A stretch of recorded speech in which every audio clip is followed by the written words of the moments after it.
Hello, good day and salutations. Welcome to the Perler Project. Today's mini project, as with our Space Invaders project, is taking another look at gaming's youth. We will be creating a few PacMan ghosts. PacMan was released in 1980, very much as a means of trying to differentiate the arcades and move away from the completely male-dominated space that they had become. The notion of the game and the underlying design concept of the game was to try and create one that was colourful and based around the premise of eating as opposed to simply killing your opponents. The hope here was to try and draw in the female crowd.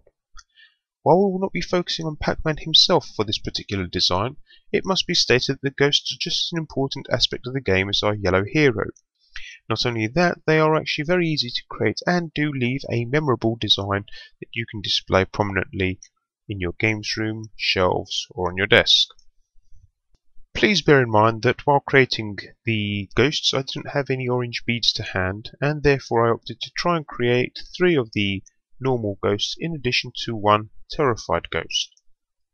The characters that I have created therefore are Blinky in red, Pinky in pink, and Inky in blue. The terrified ghost features the darker blue shade with the white eyes and white mouth. Typically you would only find these ghosts after PacMan has eaten one of the power pellets. Within the game itself, many consider the ghost movement to be random. However, in subsequent years it has been proven that this is not the case. In fact, Blinky would typically chase PacMan around the arena, while Pinky and Inky would try to position themselves in front of PacMan.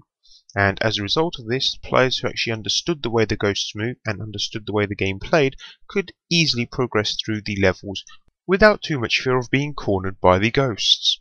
Once again, for this design I'll be using my large square pegboard, and this design does require 29 pegs across and 29 pegs down.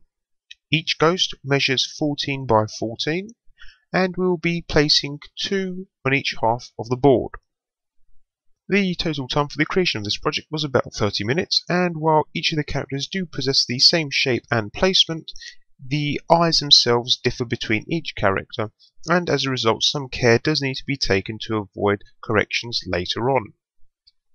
You could of course try to avoid unnecessary complexity by making each ghost have the same shape and same eye placement. However, I feel this does remove some of the character to the designs and makes them somewhat more boring.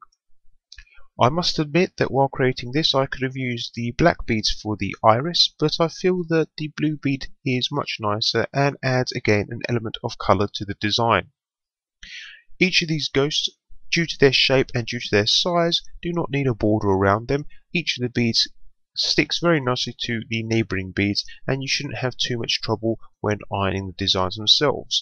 They actually produce quite a strong design, but as always you could try and iron both sides just lightly to try and make the beads stick together more effectively. Overall, while the time taken to design and iron this is fairly long for the shape and object you get at the end of it, I feel that the design overall is memorable, colourful, and a great addition to a games room. As always, I hope you've enjoyed this video, picked up some gaming knowledge, and also learnt how to create some PacMan ghosts. Thank you for watching, and we hope to see you for another Perler project soon.